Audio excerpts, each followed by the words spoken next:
أعوذ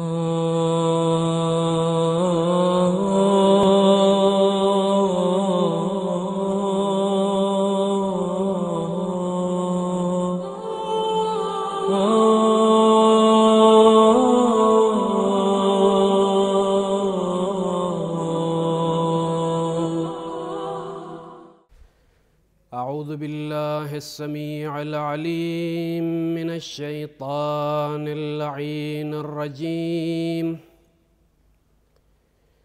بسم الله الرحمن الرحيم.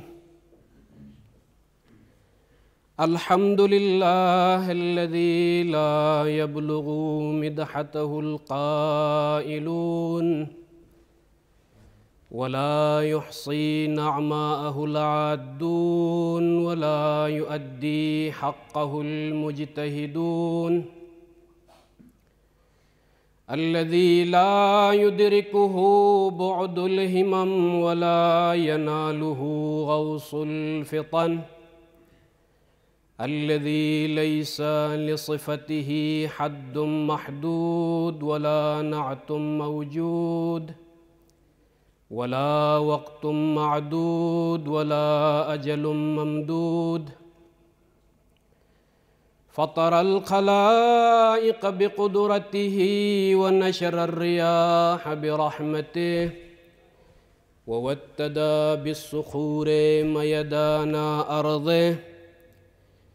ثم الصلاة والسلام على سيدنا محمد وآله البررة الكرام، سيما ابن عمه علي عليه السلام، الذي ضرب بين يدي رسول الله ضربتين ورمح برمحين وبايع البيعتين وهاجر الهجرتين وقاتل ببدر وحنين ولم يشرك بالله طرفة عين. أما بعد، فقد قال الله سبحانه وتعالى في القرآن الحكيم ومبرم خطابه العظيم وقوله الحق: بسم الله الرحمن الرحيم. إنا أعطيناك الكوثر فصل لربك وانحر إن شانئك هو الأبتر. صلوات الله محمد.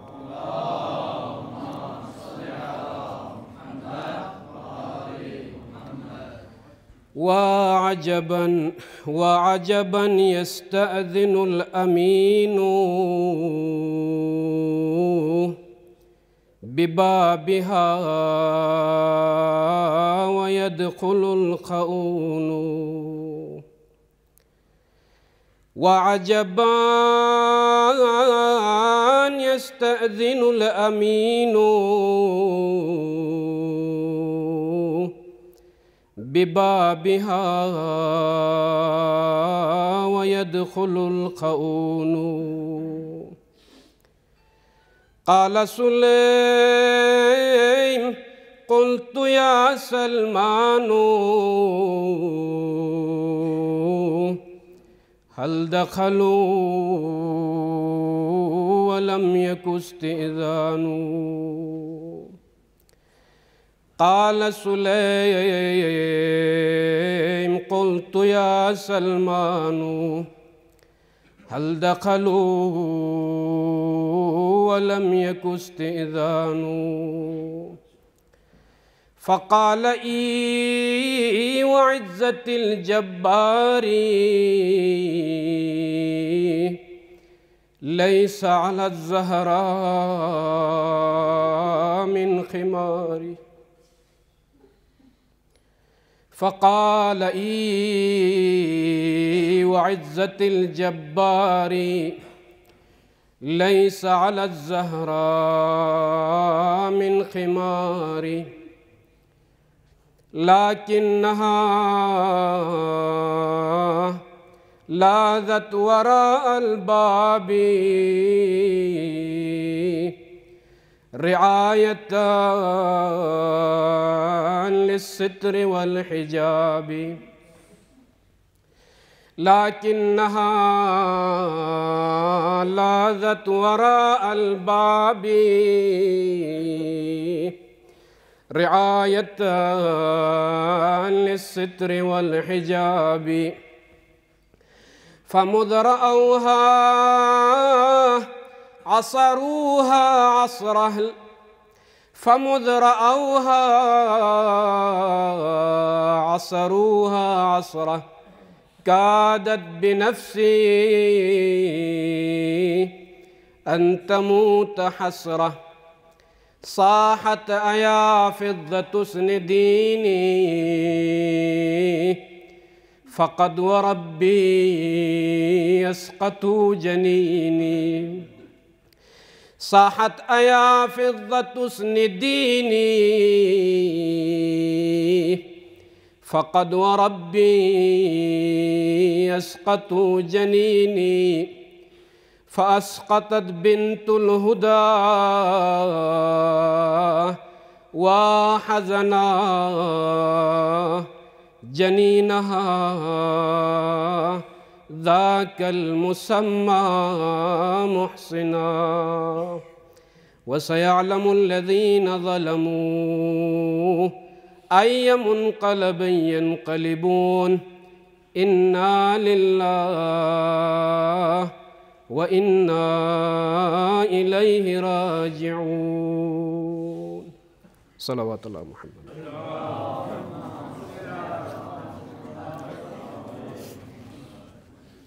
انتہائی ادب و احترام کے ساتھ وقت پر مجلس تمام کرنے کی کوشش ہوگی.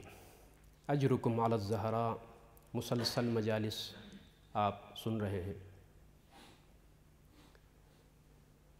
ذات فاطمہ کے حوالے سے مناقب الزہراء و مواقف الزہراء یہ عنوان گفتگو ہے.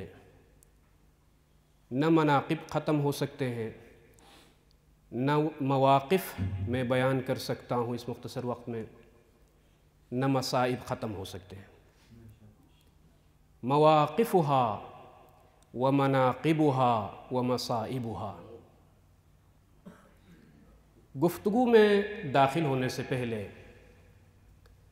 برادران عزیز، افاضل حوزہ علمیہ، انتہائی محترم محفل ہے اور یہ مجلس ایک مرکزی مجلس حوزہ علمیہ میں منعقد ہوتی ہے. دوست احباب نے بندہ حقیر کو دعوت دی ہے. میں اس قابل نہیں سمجھتا ہوں اپنے آپ کو کہ ایک مجلس ممثل حوزہ شمار ہوتی ہے. ایسی مجلس میں اساتذہ بزرگوار اور افاضل محترم تشریف فرما ہیں. مناسب تو یہ تھا کہ ان نستفید من محضرهم الشریف ولیکن اعتمدوا علی واشکرهم جمیعا. برادران عزیز، آج استقبار کی پوری کوشش یہ ہے، مقدمتاً اگرچہ 2-3 مجلسوں میں میں نے اس نقطے کی طرف اشارہ کیا ہے، ایام اعزاء میں کبھی بھی دشمن مذہب کے اندر اس نعرے کے ساتھ داخل نہیں ہوتا ہے کہ میں تشیع کا مخالف ہوں. دشمن کی 2 قسمیں ہوتی ہیں. ایک دشمن تشیع کا اظہار کرتا ہے اور آپ کی صفوں کے اندر ہوتا ہے. ایک دشمن علنی دشمن ہے، بالکل اس کا چہرہ نمایاں ہے. لیکن ہناک عدو یکون فی صفوف الشیعہ، اور اس کی کوشش یہ ہوتی ہے کہ ضرب التشیع بالتشیع، تشیع کو تشیع کے ذریعے سے ختم کر دو، تشیع کو تشیع کے ذریعے سے بے اثر کر دو، اس کی تأثیر کو ختم کر دو. یہ ایک خطرناک کوشش ہے دشمن کی. اور آپ دیکھیے ایک چھوٹا سا مسئلہ، اور وہ بھی فروعات سے مربوط ایک مسئلہ، اس مسئلے کو باقاعدہ عقائد کا رنگ دیا جاتا ہے اور عقائد میں اس مسئلہ فقہی کو داخل کیا جاتا ہے، اور ایک گروہ وجود میں آتا ہے تشیع کے اندر۔ ایک گروہ نہیں، کئی گروہ وجود میں آتے ہیں۔ وہ انتہائی بسیط مسائل ہیں، تقلیدی مسائل ہیں۔ آپ جس کی تقلید کرتے ہیں اسی کے مطابق آپ اپنی عبادات کو انجام دے دیں، لیکن ان فقہی مسائل کو باقاعدہ عقائد کی روشنی میں کہ یہ جزء عقیدہ ہے، اگر کوئی یہ اظہار نہیں کرتا ہے تو وہ مقصر ہے، یہ نعرہ دیا جاتا ہے۔ یہ ایک فکر ہے استکبار کی کہ ضرب التشیع بالتشیع، تشیع کے اندر قوت تشیع کو تقسیم کر دو، اور یہاں تک حد نہیں رکتی ہے، اور خدا نہ کرے کہ یہ رنگ حوضے کے اندر پیدا ہو۔ ہمارے علماء، افاضیل، اساتید اس بات کی طرف متوجہ ہیں کہ آج دشمن ضرب المسلمین بالمسلمین، مسلمانوں کے ذریعے سے مسلمانوں کو ختم کر دو، شیعوں کے ذریعے سے مسلمانوں کو، مسلمان کے ذریعے سے شیعوں کو، یہ ایک فکر پائی جاتی ہے، ایک فقہی مسئلہ ہے، اور یہ کہا جاتا ہے کہ یہ دین سے خارج ہے، یہ ایمان اس کا ناقص ہے، فلان کی اولاد ہے، باقاعدہ طور پر حد سے آگے بڑھ جاتے ہیں۔ ایک منصوبے کے تحت مسجد الگ ہوتی ہے، حسینیہ الگ ہوتا ہے، پیشمام الگ ہوتا ہے، باقاعدہ ایک گروہ وجود میں آتا ہے۔ یہ ایک فکر ہے دشمن کی، ضرب التشیع بالتشیع۔ لہذا اور خصوصیت کے ساتھ ایام فاطمیہ سلام اللہ علیہا، آج دنیا میں آپ دیکھ رہے ہیں رموز مقدسہ کے ذریعے سے قنوات کے نام رکھے ہیں، فضائیت فلان، فضائیت فلان، قنات فلان، قنات فلان، اور اپنا آپ کو ممثلین اہل البیت قرار دیتے ہیں، لیکن یہ لوگ فتنے کے موجب بنتے ہیں، فتنے کے موجب بنتے ہیں۔ ان ایام میں خصوصیت کے ساتھ ایام فاطمیہ میں یقیناً جس مظلومہ کے بارے میں ہم گفتگو کر رہے ہیں، قاتل کا بھی تذکرہ ہوتا ہے، مقتول کا بھی تذکرہ ہوتا ہے، لیکن حکم قرآنی ہے۔ مسلمات تاریخ سے ہم اعراض نہیں کر سکتے ہیں، جو تاریخی مسلمات ہیں ان کو ہم نہیں چھپا سکتے ہیں، تاریخ نہیں چھپاتی ہے اور ہم بھی نہیں چھپا سکتے ہیں، لیکن ان مسلمات کو بیان کرنے کے لیے حکمت، تدبیر فرامین اہل البیت کی روشنی میں ہو، اس لیے کہ حکم قرآنی ہے وَجَادِلْهُمْ بِالَّتِي هِيَ أَحْسَنُ، جدال کرو، مناظرہ کرو، مباحثہ کرو، احسن کے ذریعے سے کرو، حتیٰ حسن کے ذریعے سے بھی نہیں، احسن طریقے سے کرو، احسن طریقے سے کرو۔ دیکھیے اللہ کی طرف دعوت دے دو حکمت کے ذریعے سے، موعظہ حسنہ کے ذریعے سے۔ موعظہ کے لیے حسنہ صفت ہے، وعظ حسن بھی ہو فرق نہیں پڑتا، لیکن جدال کا مسئلہ اور مقام نازک مسئلہ ہوتا ہے، احسن طریقے کو اپناؤ۔ نہ جدال حسن کا حکم ہے، نہ غیر حسن کا حکم ہے، مجادلہ احسن کے ذریعے سے دشمن سے مخاطب ہو جاؤ۔ آج میں مسلمات تاریخ کو مکمل کھل کر میں بیان کر سکتا ہوں، اس لیے کہ طریق اہل البیت نے معین کی ہے کہ اس طریقے سے حق اور حقانیت کا بیان ادب کے دائرے میں رہتے ہوئے مجادلہ کرو۔ قرآن کا بھی حکم یہی ہے، اہل البیت کا بھی حکم یہی ہے۔ درود بھیجئے محمد وآل محمد۔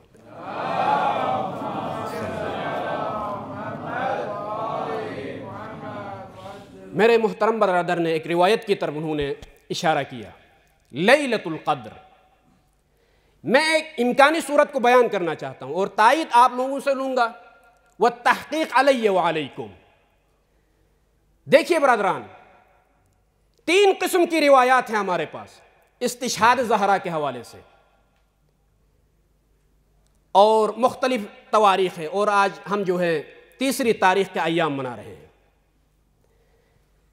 کسی نے بھی میرے ناقص مطالعے کے مطابق کسی فقیہ نے، محقق نے تعییناً یہ نہیں کہا ہے کہ الروایت الثالثہ جمادی الثانی کی یہ 3 تاریخ یہ صحیح ہے، باقی 2 روایتیں باطل ہیں، ثابت نہیں ہے۔ اس طرح کا لہجہ اختیار نہیں کیا ہے، اس طرح کی جرأت نہیں کی ہے، بلکہ یہ کہا ہے کہ اگر یہ روایت اقوا ہے تو باقی روایتیں بھی مشہور ہیں، محتمل ہیں۔ عزیزان اب آ جائیے، ہناک ارتباط وثیق بین لیالی القدر و بین الایام الفاطمیہ، ایام فاطمیہ اور لیالی قدر کے درمیان ایک خاص ارتباط پایا جاتا ہے۔ یقین کے ساتھ اگر نہ کہہ سکوں تو امکانی صورت میں بیان کر سکتا ہوں، وہ یہ کہ جس طریقے سے لیالی قدر کو کسی فقیہ نے معین نہیں کیا ہے کہ یہ روایت میرے پاس ثابت ہے، باقی روایتوں میں عبادات بجا نہ لائی ہے، نہیں، جس طریقے سے لیالی قدر تینوں شبوں میں 19ویں کی شب، 21ویں کی شب اور 23ویں کی شب میں مطلوب ہے عبادت خدا، وہاکذا ان تینوں روایات کے مطابق ذکر فاطمہ ہونا چاہیے، اور اس لیے کہ ذکر فاطمہ مطلوب ہے، محبوب ہے عند اللہ۔ درود بھیجئے محمد و آل محمد۔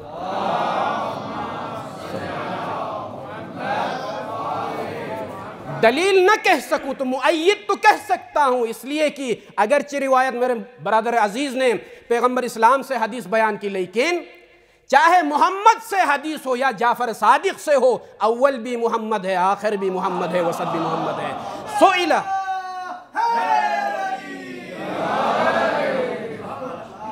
رئیس مذہب جعفری سے پوچھا گیا، رئیس مذہب جعفری امامنا الصادق علیہ السلام، یا ابن رسول اللہ ما هو التفسیر الباطن لسورۃ لیلۃ القدر، مضمون روایت ہے، اس لیے کہ ایک تفسیر ظاہری ہے، ہر کوئی بیان کر سکتا ہے، لیکن ہناک اسرار للقرآن الکریم، قرآن کریم کے کچھ اسرار و رموز ہیں، لم یطلع علیہا الا المعصوم، معصوم ہی مطلع ہو سکتا ہے۔ جب پوچھا گیا یا ابن رسول اللہ تفسیر باطن کیا ہے لیلۃ القدر کی، رئیس مذہب جعفری نے ارشاد فرمایا، اللیل امنا الزہرا سلام اللہ علیہا، والقدر هو اللہ سبحانہ وتعالی، وما ادراک ما لیلۃ القدر، وما ادراک ما لیلۃ القدر۔ ولہذا یہ ایک مؤید ہے کہ جس طریقے سے لیالی قدر میں عبادات مطلوب ہے عند اللہ، وہاکذا فرق نہیں پڑتا ہے چاہے یہ روایت ہو یا باقی وہ روایتیں ہوں، ذکر فاطمہ یجب علینا وینبغی لنا ان تقام مجالس زہرا سلام اللہ علیہ، عزاداری برپا ہونی چاہیے بکل انفتاح، مکمل انفتاح کے ساتھ حقائق بیان ہونے چاہیے، وجادلہم باللتی ہی احسن، احسن طریقے سے بیان ہونے چاہیے۔ اب آ جائیے ایک سوال من المضحکات، میں مجبور ہوں کہ اس چیز کو میں بیان کروں، من المضحکات، ایک درود بھیجیے محمد و آل محمد پر، آپ ذرا آگے تشریف لائیں، اللہم صلی اللہ۔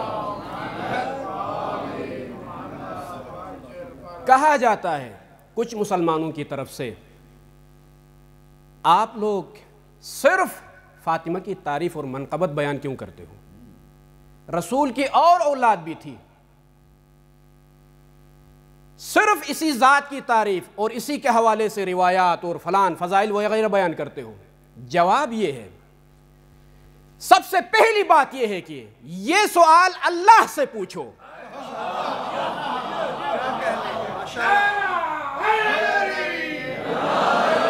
یہ سوال لا یتوجہ الینا،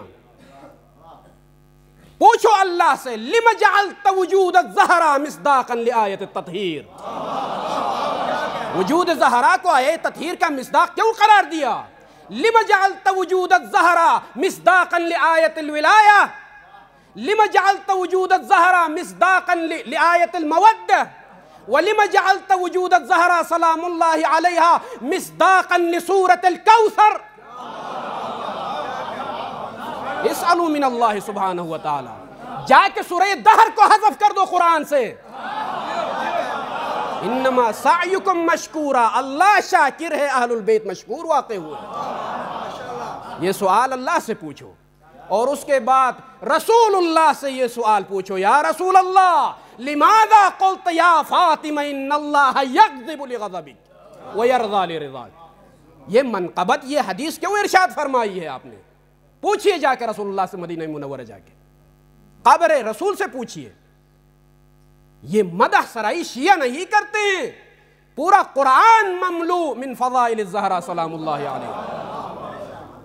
اور اس کے بعد رسول اکرم کی جب بات آئی ہے، لا باس، اشارہ کروں اس نقطے کی طرف، ما ینطق عن الہوى ان هو الا وحی یوحی، یہ اپنی مرضی سے یہ عظمت فاطمہ کو پیغمبر اسلام نے نہیں دی ہے، اس لیے کہ نطق نہیں کرتا ہے، بات نہیں کرتا ہے مگر منشأ الہی کے مطابق۔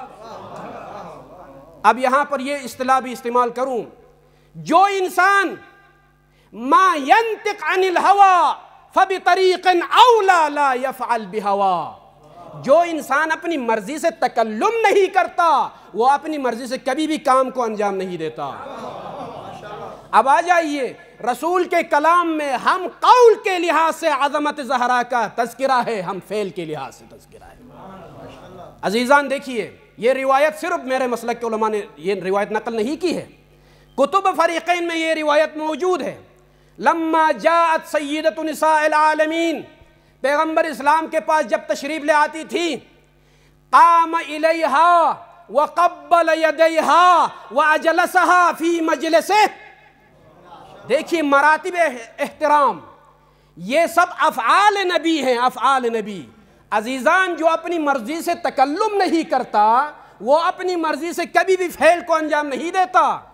وہ یہ کہ سب سے پہلے پیغمبر اسلام قیام کرتے ہیں، کھڑے ہوتے استقبال کے لیے، اور اس کے بعد قام الیہا ہے، قام لہا نہیں ہے عزیزان، ایک قدم آگے بڑھ کے استقبال کرتے تھے، یہ دوسری منزل ہے احترام کا۔ اور اس کے بعد وقبل یدیہا، ہاتھوں کا بوسہ لیتے ہیں، اور اس کے بعد وہ اجلسہا فی مجلسہ، جہاں خود تشریف رکھتے تھے وہاں پر زہرا کو بٹھاتے ہیں۔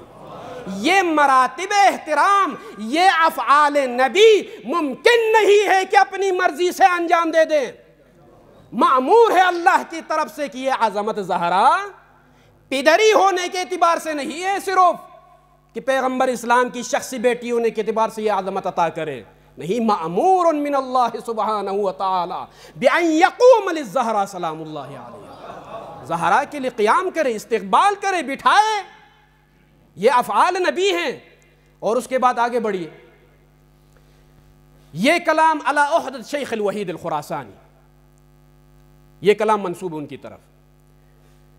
ان کی دو کتابیں ہیں جن کا ترجمہ ہو چکا ہے عربی میں، الحق المبین فی معرفت المعصومین، مقتطفات ولائیہ، ظاہراً فارسی میں اور کتابیں بھی ہیں لیکن جو میرے مطالعے میں ہیں۔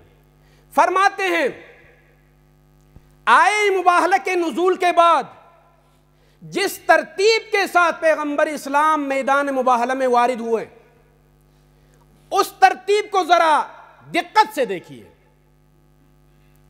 نزول آیت کے بعد سب سے پہلے نبی اعظم آگے آگے، اور حسنین شریفین امام حسین علیہ السلام فریقین کی روایت کے مطابق گود میں ہیں اور حسن کے ہاتھ پیغمبر اسلام کے ہاتھ میں ہیں، اور اس کے بعد جناب زہرا سلام اللہ علیہا ہے، اور ان کے بعد علی ابن ابی طالب ہے۔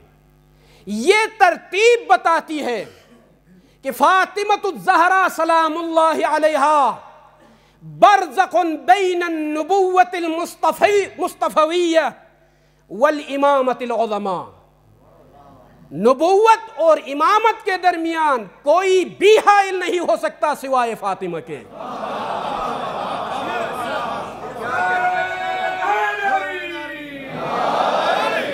اسی لیے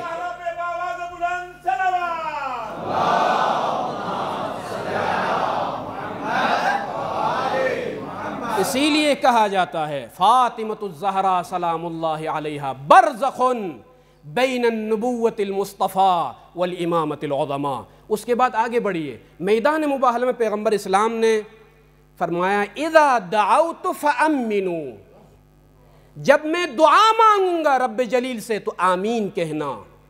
لا ينطق عن الهوى ان هو الا وحی یوحی، اس آیت کو مد نظر رکھیے، گفتگو اپنی مرضی سے نہیں کر رہے ہیں، میدان مباہلہ میں وحی کی تطبیق ہو رہی ہے، وحی کی تطبیق ہو رہی، صرف آیت سنانی نہیں ہے، آیت کو سنانے کے لیے ترتیب کی ضرورت ہے، شرائط کی ضرورت ہے، لہٰذا پیغمبر اسلام فرماتے ہیں اذا دعوت فامنوا، یہاں پر آغائے وحید فرماتے ہیں کہ پیغمبر اسلام کا یہ کہنا جب میں دعا مانگوں تو یا زہرا یا علی یا حسنین آمین کہنا، یہ اس بات کی دلیل ہے کہ اس نازک مقام پر محمد مصطفیٰ کی دعا کی استجابت کے لیے شرط اساسی لسان زہرا سے صدائے آمین بلند ہونا ہے۔ یہ عظمت زہرا ہے، جا کے پوچھئے پیغمبر اسلام سے، اللہ سے پوچھئے کہ میدان مباہلہ میں صرف زہرا کو لے کر کیوں گئے؟ ہم انکار نہیں کرتے، لہٰذا ہم صغروی اشکال ہے، اصل اس بات اولاد میں ہی کلام ہے، اگر تسلیم بھی کیا جائے تو کبرا بھی ناقص ہے۔ ایسا ممکن نہیں ہے کہ اگر کسی اولاد کے لیے، کسی ایک اولاد کے لیے فضیلت ثابت ہو تو سب شریک ہو جائیں اس میں۔ یہ من المضحکات، سطحی لوگوں کی طرف سے یہ اشکالات ہیں۔ یہ جو آیت میں نے، یہ جو سورہ شروع میں نے تلاوت کی، اِنَّا أَعْطَيْنَاكَ الْكَوْثَرَ، دیکھیے عزیزان، پورا قرآن میں تفسیر نور للشیخ محسن قراءتی حفظہ اللہ، جو کہ 35-40 سال سے اسی قرآن کے حوالے سے انہوں نے کام کیا اور جاری ہے مستمر، ایران میں، تہران یونیورسٹی میں، اور دیگر آپ لوگ سن رہے ہیں ان کو، فرماتے ہیں قرآن کریم کے 114 سوروں میں سے 4 سورے ایسے ہیں جن کی ابتدا لفظ انا سے ہوئی ہے۔ انا، سورۃ الفتح، انا فتحنا لک فتحا مبینا، سورۃ النوح، انا ارسلنا نوحا، سورۃ القدر، انا انزلناہ فی لیلۃ القدر، سورۃ الکوثر، انا اعطیناک الکوثر۔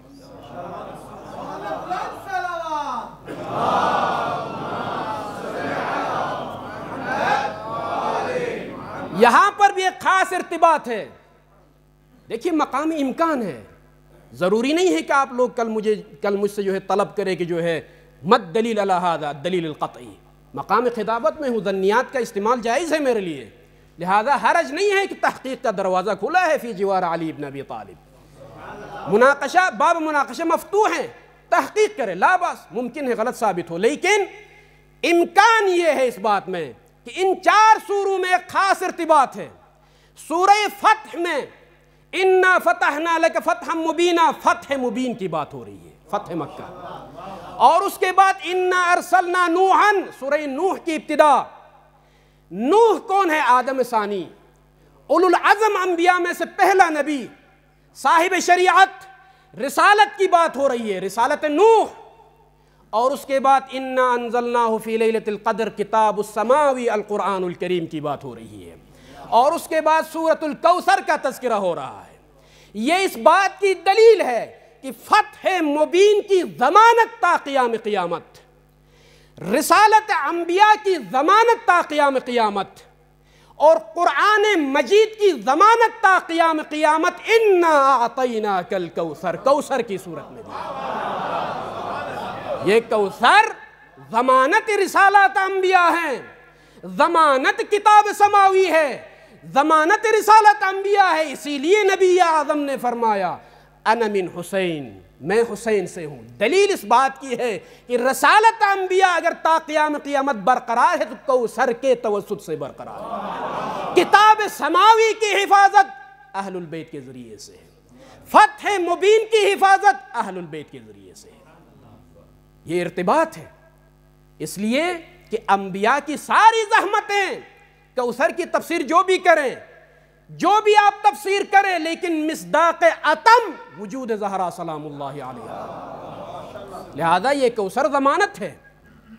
انا اعطیناک الکوثر، اور لفظ انا سے جو آغاز ہوا، ہر طرف عظمتیں ہی عظمتیں ہیں۔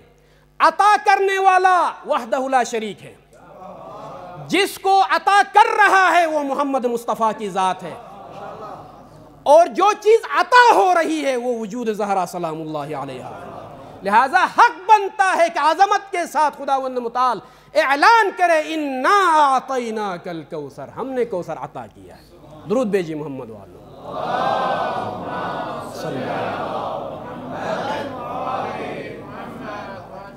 کئی اذیتیں دی ہیں نبی اعظم کو دشمنوں نے، کبھی کہا لست مرسلا، تم رسول نہیں ہو، لہجہ دیکھیے دشمنوں کا، لست مرسلا، لیکن مختصر آیت کے ذریعے سے قرآن میں خداوند متعال نے جواب دیا، اے میرے رسول انک من المرسلین، یہ غلط بول رہے ہیں، مرسلین میں سے ہو آپ، اذیت دے رہے ہیں لوگ، لست مرسلا، جواب مختصر ہے ایک آیت کے ذریعے سے، انک من المرسلین۔ اور کبھی کہا جاتا ہے انک مجنون، دیکھیے بے ادبی اور گستاخی، لیکن خداوند متعال کی طرف سے ایک مختصر آیت کے ذریعے سے، خدا کے فضل و کرم سے، لست بمجنون، تم مجنون نہیں ہو۔ کبھی کہا گیا آیا ہم ترک کریں آلہتنا لشاعر مجنون، ایک خیالی دنیا میں گم انسان ایک شاعر کی بات سن کر ہم اپنے الہ کو چھوڑ دیں؟ تو قرآن میں ایک مختصر آیت آئی وما علمناہ الشعر وما ينبغی لہ، ہم نے شاعر بنا کے نہیں بھیجا ہے، یہ رسول ہیں، یہ میرے حبیب ہیں۔ دیکھیے ہر اعتراض کے مقابلے میں مختصر اور چھوٹی آیات کے ذریعے سے خداوند متعال نے جواب دیا، لیکن جب نبی کی نسل پر اعتراض کیا عدو نے،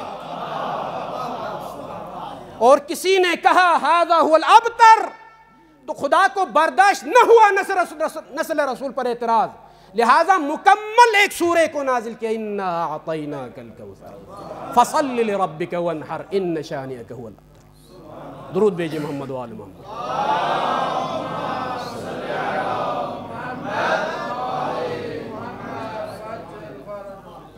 نسل رسول پر جب بات آئی تو مکمل سورہ نازل ہوا۔ اب آ جائیے یہاں پر، یہ تداوم رسالت، استمرار رسالت نبی کوثر کی صورت میں تا قیام قیامت موجود ہے، تا قیام قیامت یہ استمرار ہے، نسل کے اعتبار سے اور رسالت کے اعتبار سے۔ کوثر تداوم رسالت الہی کا نام ہے، نسل کے اعتبار سے بھی اور رسالت کے اعتبار سے بھی۔ یہ نہ فقط شیعہ بیان کرتے ہیں بلکہ فخر رازی جیسے ان کے علماء بھی اپنی تفاسیر میں لکھتے ہیں القول الثالث فی تفسیر سورۃ الکوثر، تیسرا قول سورہ کوثر کی تفسیر میں، اولادہ اولاد رسول ہیں، المقصود من الکوثر اولادہ۔ یہ جملہ کہنے کے بعد انظر، دیکھو کم قتل من اہل بیت النبی، کس قدر شہید ہو گئے، کس قدر قتل ہو گئے اولاد رسول میں سے، اس کے باوجود العالم مملوء من اولاد الرسول، پوری دنیا اولاد رسول سے بری ہوئی ہے۔ یہ فخر رازی کی بات ہے، پوری دنیا العالم مملوء، پوری دنیا مملوء ہے، پوری ہے، پر ہو چکی ہے اولاد رسول سے۔ اور اس کے بعد فرماتے ہیں انظر کم کان من الاکابر والعلماء، اس خاندان کے کتنے علماء ہیں، کوئی صادق ہے تو کوئی باقر ہے، کوئی کاظم ہے تو کوئی رضا ہے۔ اولاد رسول کو دیکھیے، فخر و مباحات کے ساتھ کہتا ہے، بعض کا نام باقر ہے، بعض کا نام رضا ہے، بعض کا نام کاظم ہے، اور بعض کا نام تقی ہے، نقی ہے، ہادی ہے۔ یہ اولاد رسول ہے۔ اور دشمن رسول تو کیا سمجھتا ہے، پوری دنیا کو بر کے رکھ دوں گا اولاد رسول سے، خدا کا یہ پیغام ہے۔ یہ فضائل کے بارے میں ہم پر یہ اعتراض کیا جاتا ہے کہ تم شیعہ بیان کرتے ہو، میں کہتا ہوں کہ جا کے امام شافعی سے پوچھیں انہوں نے کیوں فضیلت بیان کی ہے جناب زہرا کی۔ کثر الشک والاختلاف وکل یدعی انہ الصراط السوی فتمسکت بلا الہ الا اللہ وحب الاحمد وعلی فاز کلب بحب اصحاب کاف فکیف اشقى لحب آل النبی۔ درود بھیجئے محمد۔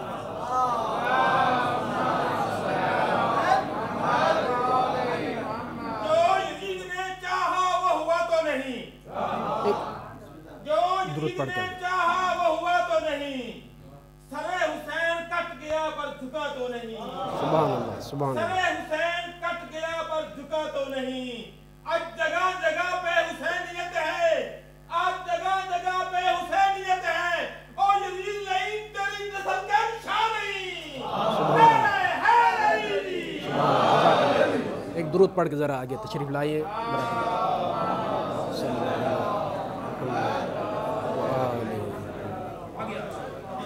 بر محمد و آل محمد صلوات۔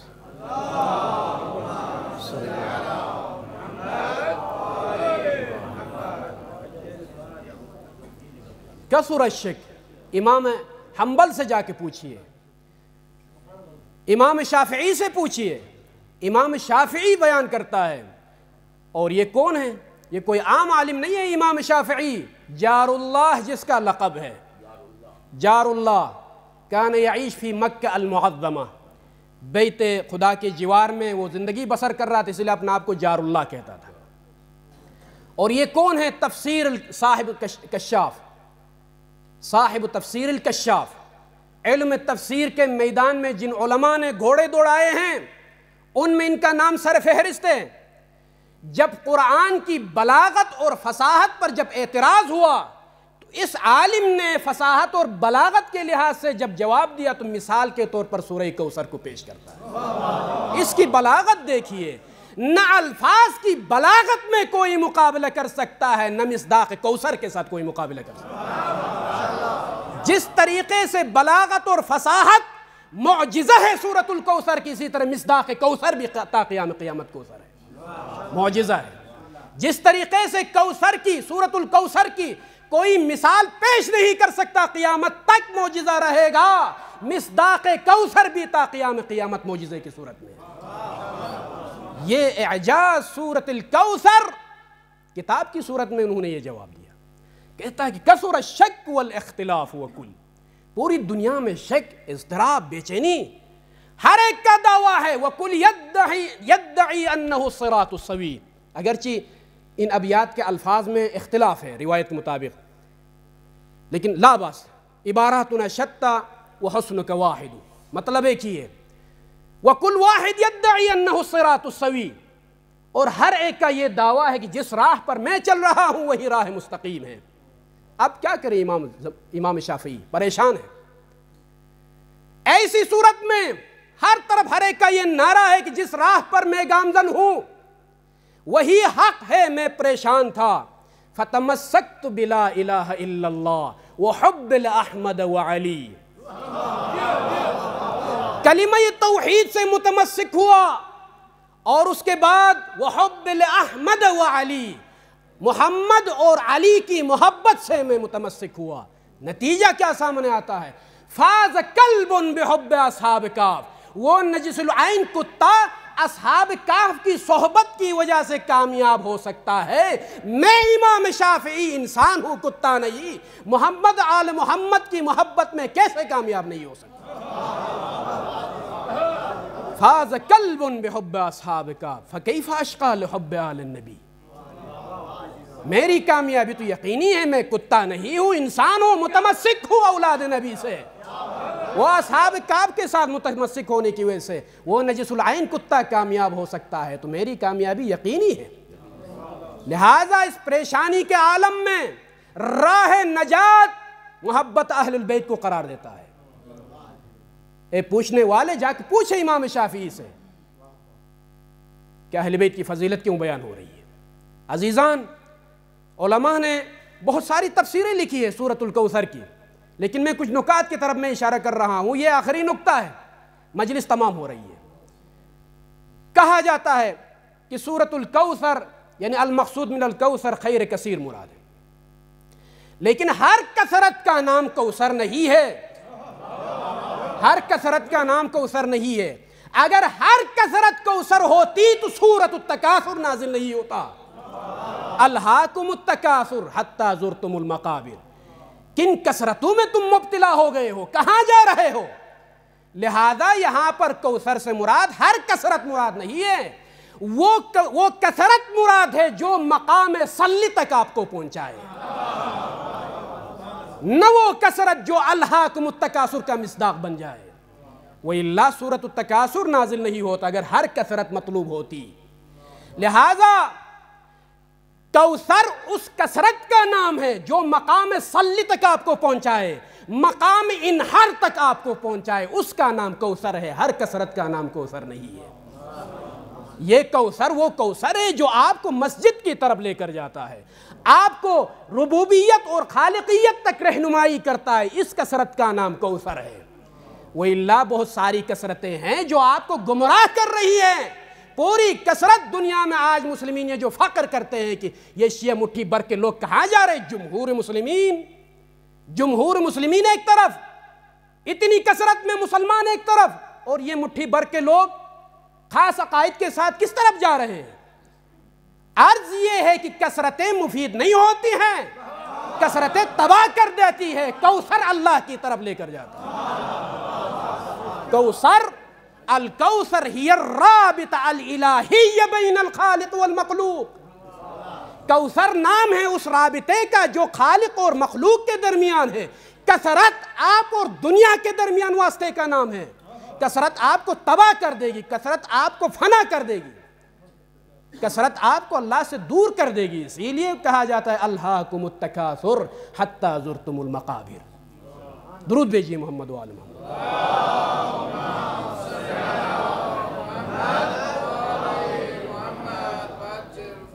لہٰذا کوثر تک رسائی ممکن نہیں ہے جب تک ہم کثرتوں سے نہ گزرے. یہ نہ کہیں کہ پورے مسلمان ایک طرف ہیں ان کے ساتھ ہم مل جائیں. نہیں، جب تک اس کثرت سے نہیں نکلیں گے کوثر تک رسائی نہیں ہو سکتی.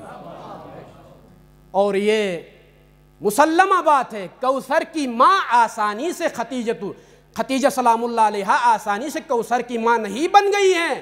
پوری کثرت کو راہ خدا میں انفاق کرنے کے بعد کوثر کی ماں بن گئی.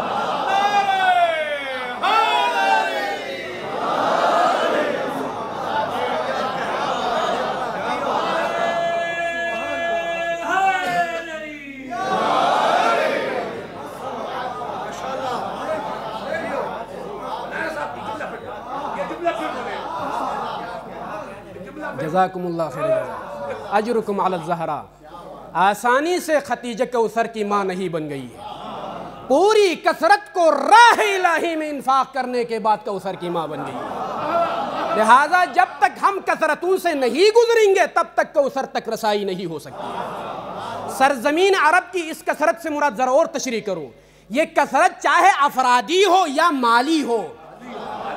سرزمین حجاز کی خواتین ایک طرف ہے، خدیجہ ایک طرف ہے. سرزمین حجاز کی دولت ایک طرف ہے، خدیجہ کی دولت ایک طرف ہے. جب تک دونوں سے دور نہیں ہو گئی کوثر کی ماں نہیں بن گئی. لہٰذا ہمیں کوئی فکر نہیں ہے پوری کثرت ایک طرف ہو، ہم ایک طرف ہے. اس لیے ایک مقصود کوثر ہے، کثرت نہیں ہے. لہٰذا اللہ یہ تکاثر کے ساتھ ہم بھی مل جائیں تو ہمارا راستہ سقیفے کی طرف نکلے گا، ولایت کی طرف نہیں. یہ کثرتوں کے ساتھ کیا واسطہ ہے ہمارا، جن کی اساس اور بنیاد یہ خود ہے، قرآن نہیں ہے. وَنِعْمَ مَا قَالَ الشَّيْخُ الْعَظَمِ الْأَنصَارِ أَسَاسُهُمْ ہم اصل للإجماع والإجماع اصل لهم. ان کی کوئی بنیاد نہیں ہے، اکٹھے ہو گئے مذہب وجود میں آیا. ہمارے مذہب کی اساس ہے قرآن کریم اور راہ اہل بیت علیہ السلام. ہم بنیاد کے مطابق منطق کے لحاظ سے ہم چل رہے ہیں، سقیفے کے مطابق ہم نہیں چلتے ہیں. لہذا یہ کثرتیں جب تک راہ خدا میں ہم انفاق نہیں کریں گے، کثرتوں کی طرف سے جب تک ظلم اور ستم برداشت نہیں کریں گے، جب تک ہم صبر نہیں کریں گے، تب تک کوثر تک رسائی نہیں ہو سکتی ہے. عزیزان، یہ سورۃ الکوثر ہے جو کچھ انتہائی قلیل نکات جو اس کے ذیل میں میں نے بیان کیے. وہ ہناک تفاسیر کثیرہ. اب آ جائیے مختصر اشارہ کر کے میں مصائب کی طرف آ رہا ہوں. مناقبها و مواقفها. اب ایک معمولی سا حصہ مناقب کا میں نے ادا کرنے کی کوشش کی. ابھی مواقف الزہرا سلام اللہ علیہ. دیکھیے عزیزان، موقف کے ذریعے سے شخصیت بنتی ہے. تاریخ کا حصہ بننا ہے تو موقف صحیح اختیار کرو تاکہ رہتی دنیا تک نسلیں آپ کی تعریف کریں گی، نسلیں آپ کے لیے دعائیں دیں گی۔ اگر موقف صحیح نہیں ہوا ہمارا، صحیح پیش نہ کر سکے اجتماع کے سامنے، تو تا قیام قیامت لعنت کا مصداق بن جائیں گے، تا قیام قیامت۔ تاریخ میں کچھ لوگ ایسے گزرے جن کے مواقف انتہائی گٹھیے مواقف ہیں، لہذا آج بھی ہم لعنت کرتے ہیں اور کرتے رہیں گے، اس لیے کہ موقف اچھا نہیں رہا۔ تاریخ میں وہ زندہ ہیں برے مواقف کی وجہ سے، لیکن کچھ اشخاص ایسے گزرے ہیں جن کے مواقف تا قیام قیامت تک مشعل راہ بنے، مشعل راہ۔ مواقف اصحاب امیر المومنین، میں کئی مرتبہ دوست احباب کے سامنے وہ مثالیں پیش کرتا ہوں۔ پوچھا معاویہ نے ایک سے، موقف دیکھیں، موقف انسان کا موقف تاریخ میں ثبت ہو جائے اور موقف حسن ہو تو رہتی دنیا تک آپ کی تاریخ مثال بن جاتی ہے۔ ابو الطرقات سے پوچھا معاویہ نے، ابو الطرقات 3 بیٹے تھے، طریق طرقہ، یہ تینوں جنگ صفین میں علی ابن ابی طالب کی رکاب میں معاویہ کے خلاف جنگ لڑتے ہوئے شہید ہو گئے تھے، اور باپ انتہائی بوڑھا محب امیر المومنین، اور جس بوڑھے باپ کے 3 بیٹے شہید ہو جائیں اور اس کی کیا حالت ہو سکتی ہے آپ خود اندازہ لگا سکتے ہیں۔ معاویہ نے، یہ معاویہ کی ایک سیاست تھی کہ علی ابن ابی طالب کے وہ اصحاب جن کی اولاد شہید ہو چکی تھی جنگوں میں اور انتہائی مشکل حالات میں علی کی شہادت کے بعد زندگی بسر کر رہے تھے، خصوصاً بلاتا تھا کچھ نہ کچھ کہلوانے کے لیے علی کے خلاف۔ یہاں پر مواقف ثبت ہو گئے تاریخ میں، جب اس بوڑھے باپ کو جس کے 3 بیٹے شہید ہو گئے، جب بلایا اور معاویہ نے کہا ما انصفک علی ابن ابی طالب، علی ابن ابی طالب نے انصاف نہیں کیا، اذ قدم بنیک واخر بنیہ، تمہارے بیٹوں کو آگے کیا جنگ صفین میں، قتل ہو گئے اور اپنے بیٹے محفوظ ہیں، اس کے اپنے بیٹے محفوظ ہیں، یہ انصاف نہیں کیا آپ نے۔ یہاں پر موقف بن جاتا ہے، تاریخ کا حصہ بن جاتا ہے، اگر اچھا موقف پیش کرے تو تا قیام قیامت مدح ہے اور روز آخرت بھی فوز عظیم۔ موقف کیا پیش کیا؟ یا معاویہ ماذا تقول، تم کیا کہنا چاہتے ہو؟ بل انا ما انصفت علی ابن ابی طالب، میں نے انصاف نہیں کیا علی کے ساتھ، اس لیے کہ اذ قتل وانا بقیت، میں ابھی تک زندہ ہوں، علی شہید ہو گئے۔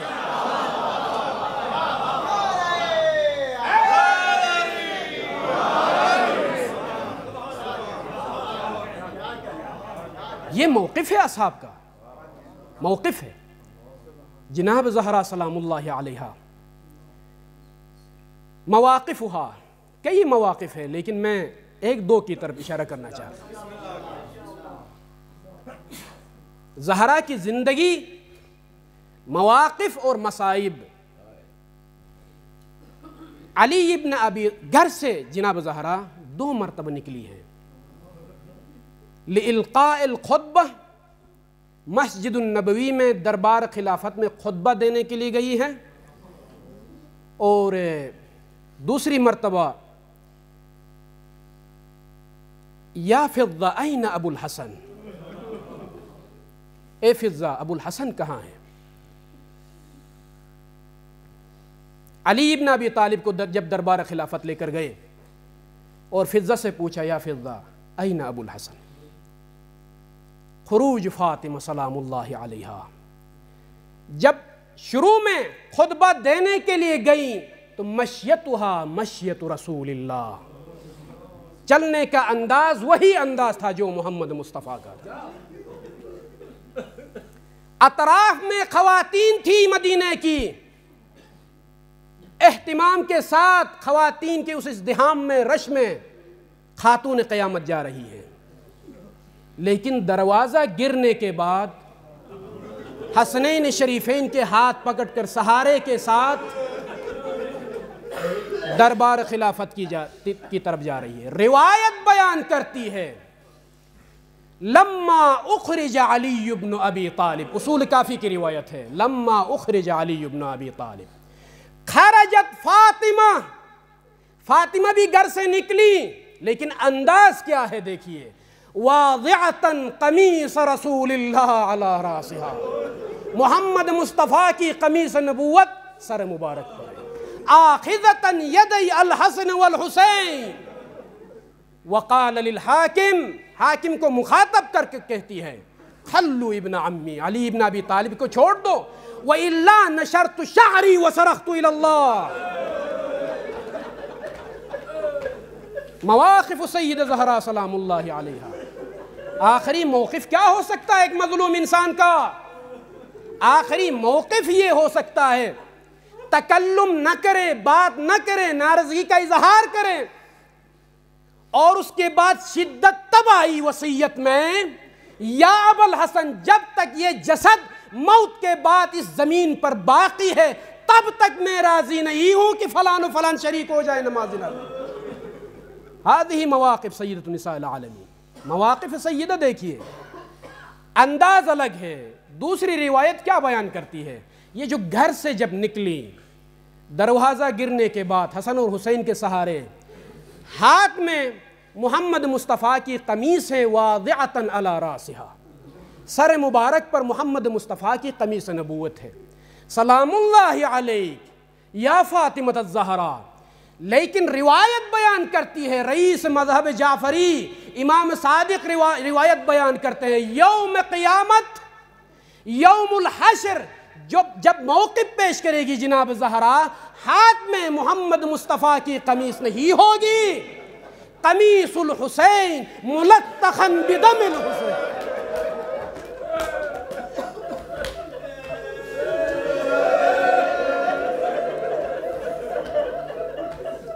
محمد مصطفیٰ آخری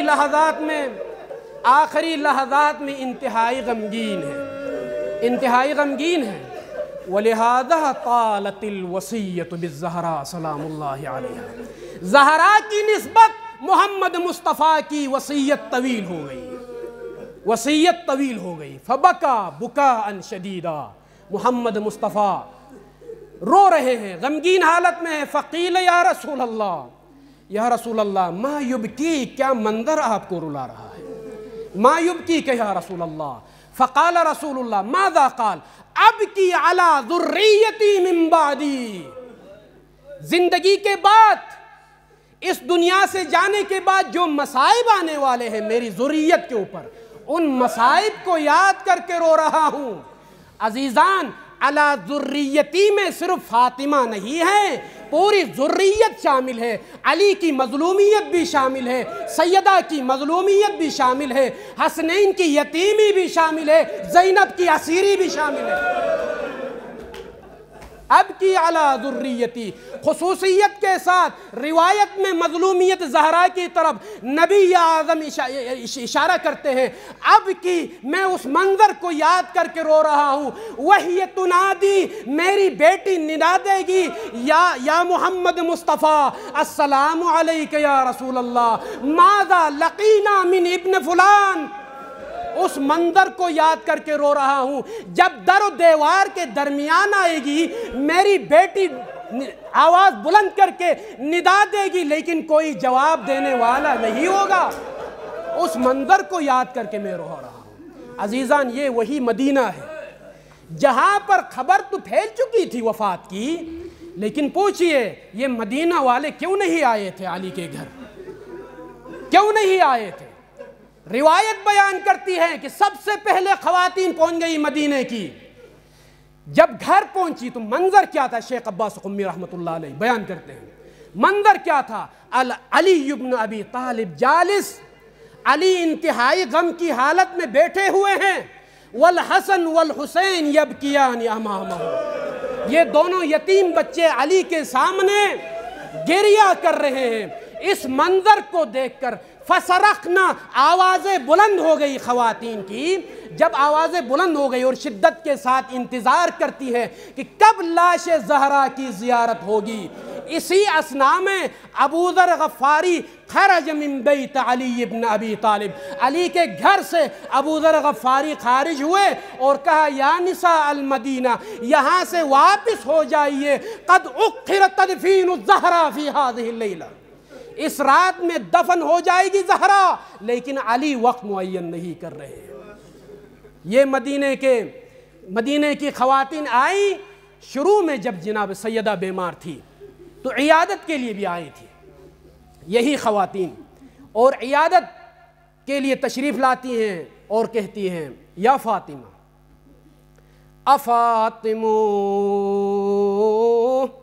فاصبری فلقد اصابت رضیعتک التہائم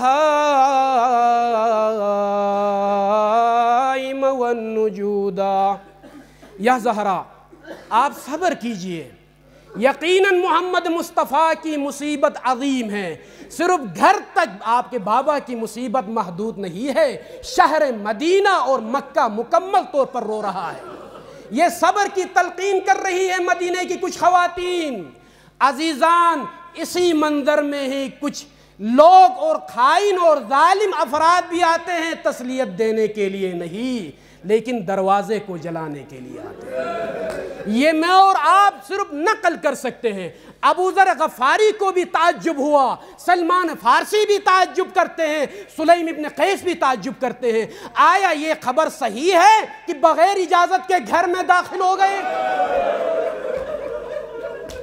وَعَجَبًا يَسْتَأْذِنُ الْأَمِينُ بِبَابِهَا وَيَدْخُلُ الْخَؤُونُ۔ یہ شاعر کون ہے؟ آیت اللہ العظمہ محمد حسین الاصفہانی المعروف بکمپانی یہ بیان کرتا ہے کہ تعجب ہے کہ آیا اس دروازے سے جہاں پر جبریل امین اجازت کے بغیر دروازے سے داخل نہیں ہوتے تھے، اس دروازے سے یہ خائن لوگ داخل ہو گئے۔ لہٰذا سلیم ابن قیس انتہائی تعجب کے ساتھ سلمان فارسی سے پوچھتا ہے، قال سلیم قلت یا سلمان هل دخلوا ولم یک استئذان۔ اے سلمان فارسی سچ بتا، کیا زہرا کی اجازت کے بغیر یہ لوگ گھر میں داخل ہو گئے؟ فقال وعزت الجباری لیس علی الزہراء،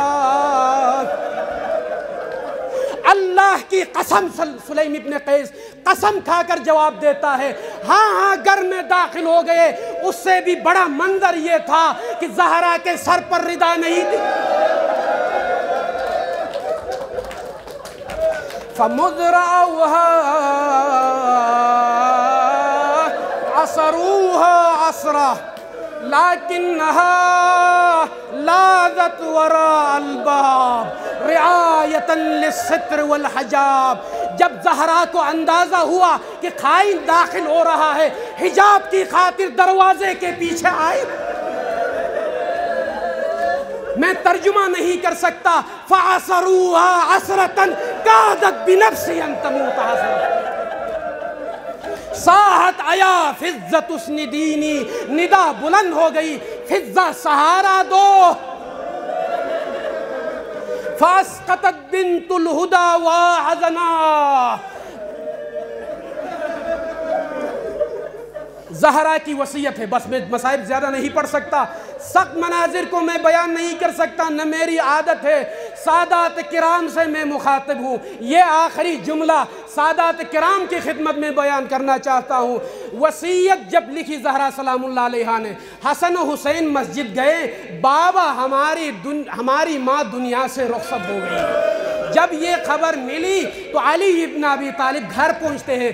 گھر پہنچنے کے بعد فکشف عن وجہہا، زہرا کے چہرے سے جب چادر ہٹائی تو فوجد ورقتن، ایک ورقے میں یہ وصیت تھی، یا علی فاطمہ تشہد بأن لا الہ الا اللہ، فاطمہ شہادت دیتی ہے وحدانیت کی، شہادت کے بعد فرماتی ہے یا علی غسلنی وکفنی ودفنی فی اللیل، یا علی رات کی تاریکی میں کفن دینا، رات کی تاریکی میں غسل دینا، رات کی تاریکی میں تدفین کرنا۔ آخری جملہ سادات کرام کی خدمت میں انتہائی معذرت کے ساتھ سیدہ فرماتی ہے یا علی تا قیام قیادت، تا قیام قیامت میری اولاد کو میری طرف سے سلام کہ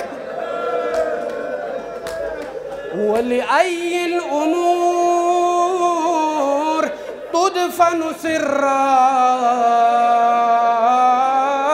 بَضْعَةُ الْمُصْطَفَى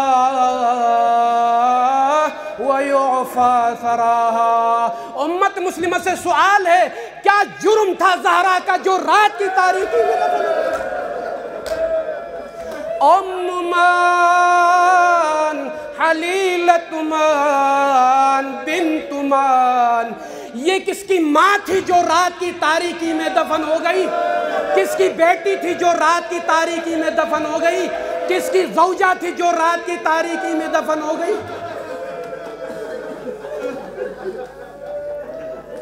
ماتم حسین۔